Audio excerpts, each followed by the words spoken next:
কাৰ আজিৰ পৰা পুনৰ আৰম্ভ হৈছে মুখ্যমন্ত্ৰীৰ আত্মনিৰ্ভৰ অসম অভিযান আঁচনিৰ দ্বিতীয় লানিৰ কাৰণে আবেদন। কেনেদৰে কৰিব আপোনালোকে cmma.assam.gov.in মাৰি দিব। আপোনালোকে যিকোনো এটা গুগল ব্ৰাউজাৰতে হওক বা যিকোনো এটা ক্ৰোম ব্ৰাউজাৰতে আপোনালোকে ইণ্টাৰনেট ব্ৰাউজাৰত মাৰি দিব। তেতিয়া এনেদৰে আহিব চিফ মিনিষ্টাৰ আত্মনিৰ্ভৰ অসম অভিযান। আপোনালোকে দেখিছে এনেদৰে এখন খোল খাই যাব। ইয়াত আপোনালোকে প্ৰথমে ৰেজিষ্ট্ৰেশ্যন কৰিব লাগিব। ৰেজিষ্ট্ৰেশ্যনত ক্লিক কৰাৰ লগে লগে প্ৰথমতে আপোনাৰ নামটো এণ্টাৰ কৰিব লাগিব, এপ্লিকেশ্যন ইমেইলটো দিব লাগিব, ইমেইল আইডিটো দিব লাগিব, তাৰপিছত আপোনাৰ কণ্টেক্ট নাম্বাৰটো দিব লাগিব আৰু পাছৱৰ্ড দিব লাগিব। তাৰপিছত কনফাৰ্ম পাছৱৰ্ড কৰিব লাগিব।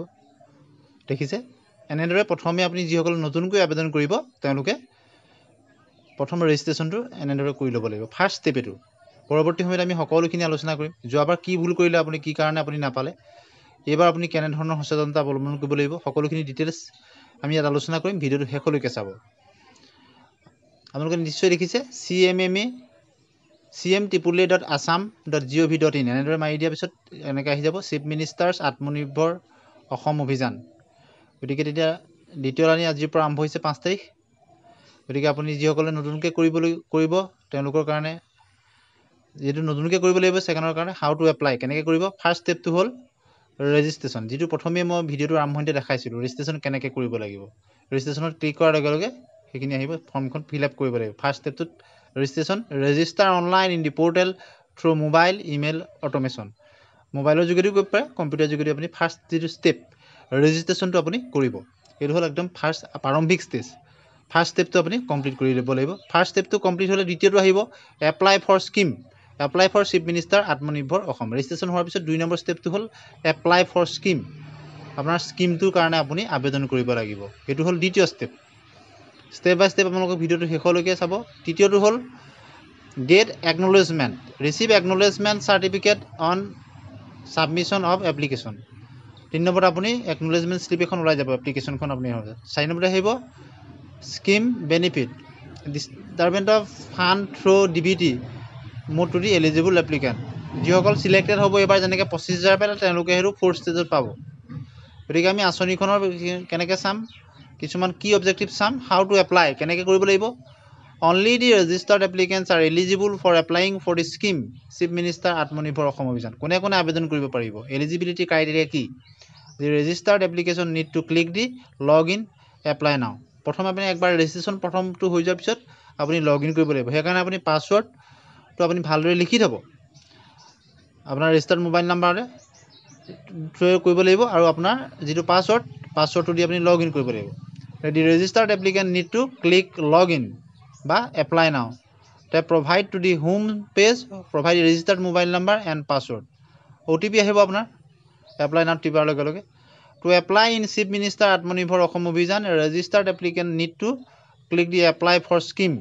ক'ত ক্লিক কৰিব লাগিব, apply for স্কিমত।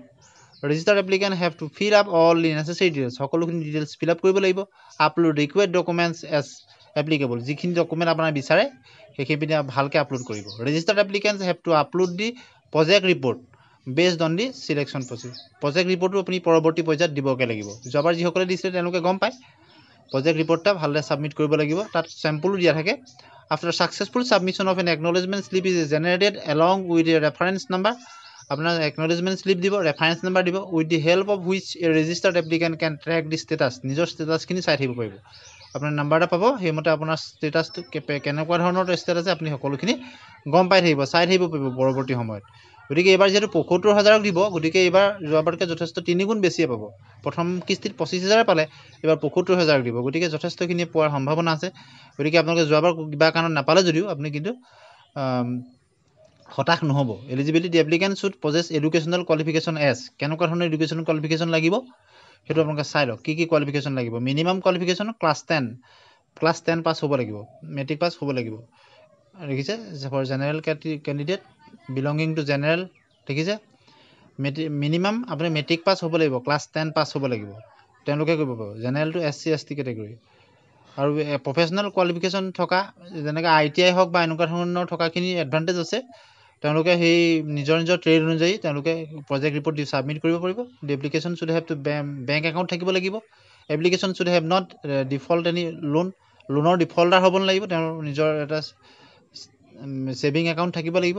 Not more than one member from any family, এটা পৰিয়ালৰ এজনে পাব। Applicant must have valid registration in employment exchange, employment এক্সচেঞ্জৰ ভেলিড তেওঁ থাকিব লাগিব। গতিকে এইখিনি হ'ল তেওঁৰ কি ক্ৰাইটেৰিয়া, এইখিনি থাকিব লাগিব। Document required, following documents are required time of the apply of the scheme. কি লাগিব এপ্লাই কৰোঁতে? আইডেণ্টিটি প্ৰুফ লাগিব, পান কাৰ্ড বা driving licence, passport, bank passbook লাগিব, আধাৰ ভোটাৰ কাৰ্ড লাগিব। এড্ৰেছ প্ৰুফৰ কাৰণে তাৰ যিকোনো এটা হ'লেই হ'ব। এইকেইটা আইডেণ্টিটি প্ৰুফৰ কাৰণে এইকেইটা যিকোনো এটা লাগিব। তাৰপিছত এড্ৰেছ প্ৰুফ অফ এপ্লিকেণ্ট দিছে, driving licence, passport, electricity bill, ration card, এইকেইটা লাগিব। এইখিনি লাগিব। আপোনালোকে নিশ্চয় দেখিছে এইখিনি। হাউ টু এপ্লাই অনলাইন, নিশ্চয় দেখিছে এপ্লাই কেনেকৈ কৰিব লাগিব, সকলোখিনি দিয়া আছে। পৰৱৰ্তী আমি পাৰ্ট 2 ইয়াৰ অতি সোনকালে আপোনালোকলৈ আগবঢ়াম। ধন্যবাদ।